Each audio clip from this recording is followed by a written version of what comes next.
3 দিন ধরে কিছু খাইনি। নগরে খাবারের আকাল পড়েছে। যাই দেখি নগেনের বাড়িতে কোনো খাবার যদি পাই। হায় ঈশ্বর, গ্রামটাকে তুমি বাঁচাও।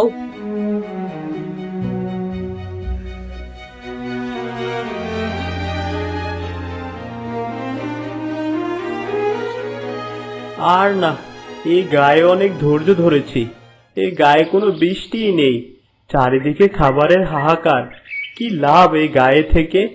না খেয়ে মরার চেয়ে গ্রাম ত্যাগ করাই ভালো। বাপ দাদার ভিটে ত্যাগ করতে হবে। হায় হায় হায়, শেষে এই দিনটাই দেখতে হলো। সরলা, কই গো, তোমার হলো? বাড়ির জন্য মনটা কেমন করছে, কিছুক্ষণ পরে গেলে হতো না? পিছুটান ভালো নয়। একটি পিঁপড়েও নগরীতে নেই, সকলে যার যার মতো চলে গিয়েছে। আমি শুনেছি আমাদের বৃদ্ধা ঠাকুমা, সে নাকি এখনো গা ত্যাগ করেনি। তার জন্য খানিকক্ষণ অপেক্ষা করলে হতো না? জীবনের শেষ দেখাটা দেখে নিতাম। কোথা থেকে কি খবর পাও তুমি শুনি?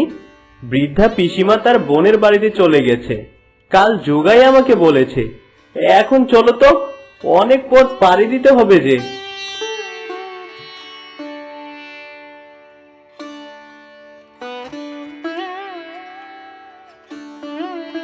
সরলা, কোথায় রে? নগেন, তোরা কোথায় গেলি? ও সরলা, বুঝতে পেরেছি এরাও গ্রাম ত্যাগ করেছে। হায় ঈশ্বর, আমি এখন কি করি, কোথায় যাই? এইভাবে না খেয়ে কি আমাকে মরতে হবে? না, চলার মতো শক্তি পাচ্ছি না। এইখানে একটু বিশ্রাম করে নেই।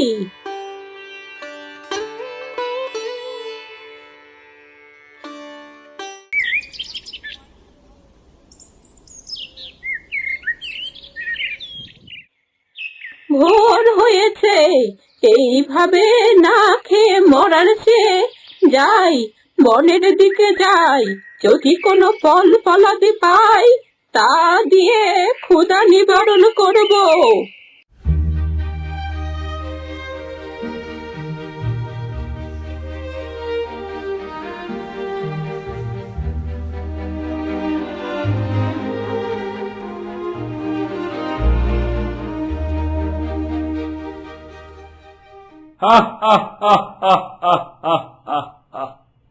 এই গভীর বনে এই বিকট রক্তহীন করা হাসির শব্দ কোথা থেকে আসছে? যাই তো দেখি সামনে গিয়ে।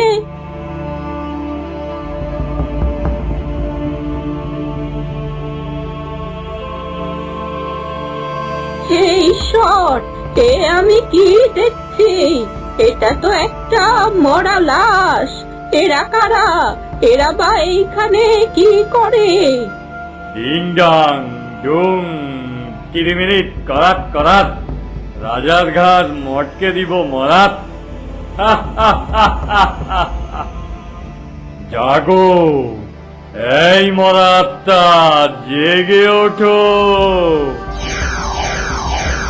আদেশ করুন, হে আমার জাদুকরী মহারাজ্যের মালিক, আমাকে হুকুম করো। যাও এই মরা আত্মা, যাও সরোবরের দিকে যাও। সেইখান থেকে একটি মাছ আমাকে এনে দাও, আমি আমার ক্ষুধা নিবারণ করি। যাও। এখনই যাচ্ছি মালিক, এখনই যাচ্ছি।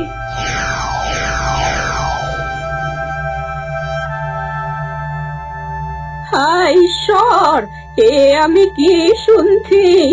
এর রহস্য কি? আমাকে সব জানতে হবে। আমরা কি অভিশপ্ত জীবন থেকে কোনোদিন মুক্তি পাবো না? পিতা মাতার রাজ্য সকলকে ওই দুষ্ট তান্ত্রিক মাছ বানিয়ে রেখেছে। কি যে হবে আমাদের? আমাদের কি সারাটা জীবন এইভাবে বন্দী হয়ে থাকতে হবে? কেউ কি কোনোদিন আমাদের বাঁচাবে না?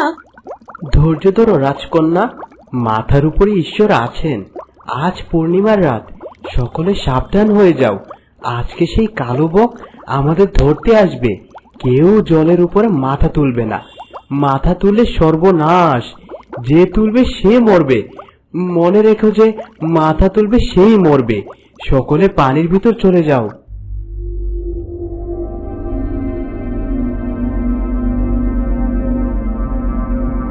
যাই, ওই ডালে গিয়ে বসি। কতক্ষণ আর মাথা ডুবিয়ে থাকবি? যখনই মাথা তুলবি সাথে সাথে তোদের নিয়ে যাব তান্ত্রিকের কাছে, আর তান্ত্রিক বলে দিবে।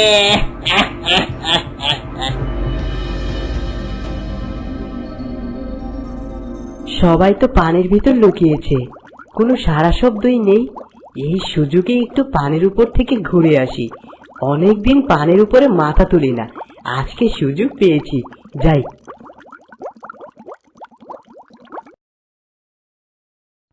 ওই তো একটা মাছ মনে হয় আসছে। আজকে এটাকে নিয়ে যাব তান্ত্রিকের কাছে।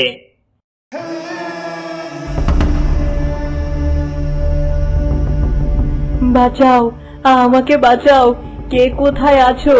আমাকে ধরে নিয়ে গেল। বাঁচাও, বাঁচাও। চিৎকার করো, আরো জোরে চিৎকার করো। কেউ তোকে বাঁচাবে না। তোর মরণ হবে আজকে। মরার জন্য প্রস্তুতি নে। আজ তোর শেষ দিন।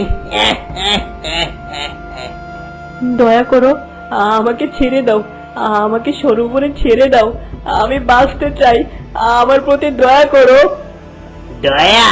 সেটাই তো আমি করতে শিখিনি রে মূর্খ মাছ। তোর মরণ ঘনিয়ে এসেছে। তোকে আগুনে ফেলে তান্ত্রিক দাহ করবে। এসো আমার চর, এসো। এই মাছটিকে আগুনের উপর ফেলে দাও। বাঁচাও, বাঁচাও, মরে গেলাম। আহ আহ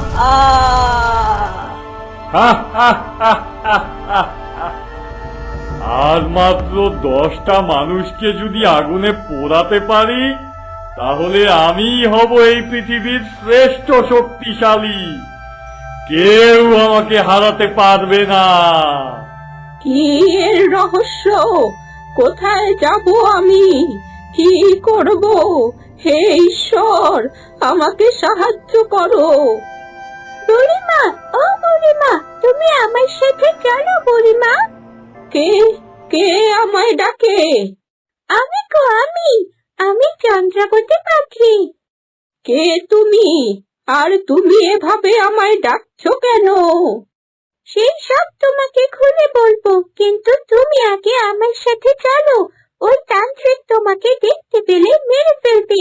দেরি করো না, আমার সাথে চলো।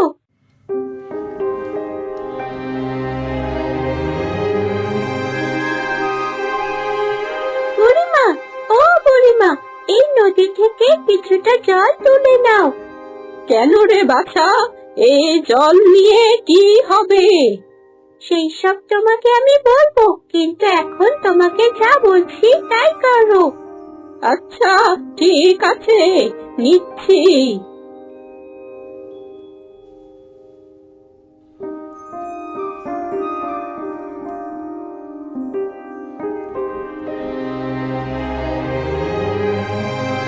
বুড়িমা, তোমার হাতের জলটা গাছের গোড়ায় ঢেলে দাও।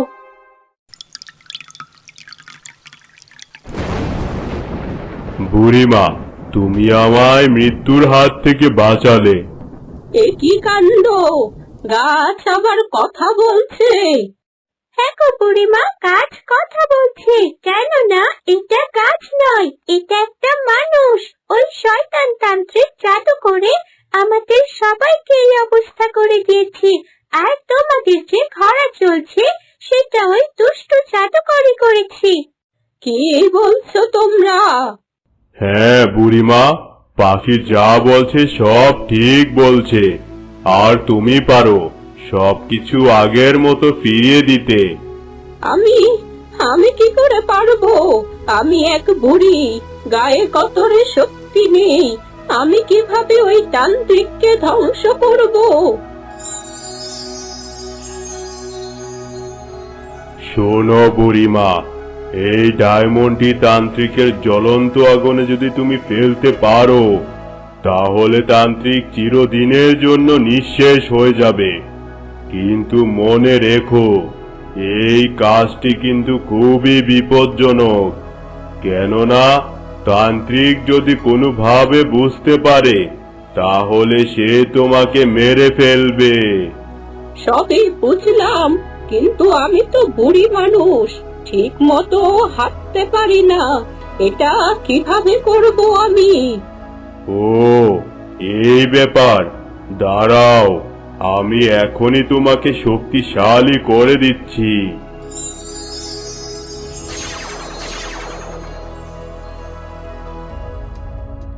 এ কি হলো? আমি তো একদম 18 বছরের যুবতী হয়ে গেলাম। হ্যাঁ বুড়িমা, তুমি আর কখনো বুড়ি হবে না, তুমি এরকমই থাকবে। এখন যাও, তান্ত্রিককে ধ্বংস করো, আমাদেরকে তান্ত্রিকের হাত থেকে মুক্ত করো। তোমরা কোনো চিন্তা করো না, আমি তান্ত্রিকের হাত থেকে তোমাদেরকে রক্ষা করবই। কিরিং কিরিং, চড়াপ চড়াপ, আরেকটা মাছ এনে দে আমায়। এ কি রে, এ তো দেখি এক যুবতী মেয়ে, তাও আবার আমার আস্তানার সামনে এসেছিস। এমন যুবতী মেয়েই তো আমার দরকার ছিল, চির অমর হওয়ার জন্য। তান্ত্রিক মশাই, আমি স্ব-ইচ্ছায় এসেছি আমার জীবন দেওয়ার জন্য। কেননা এ জগতে আমার আপন বলতে কেউ নেই। এ জীবন আমার রেখে লাভ কি? তাই ভাবলাম আমার জীবন দিয়ে তোমার একটু উপকার করে যাই। সে কি রে, এ দেখছি মেঘনা চাইতেই জল। তো এসেছিস, ভালোই হয়েছে, তোকে দিয়েই আমি আমার চির অমরত্ব লাভ করব। Ring ring ফরাক। এ কি রে, এই মে, তুই কি করছিস? আমার সারা শরীরে আগুন লেগে গেল, আমি যে মরে যাচ্ছি। আহ আহ আহ শয়তান তান্ত্রিক, তোর জন্য কত নিরীহ মানুষের জীবন গেছে, এবার বোঝ মৃত্যুর কি জ্বালা।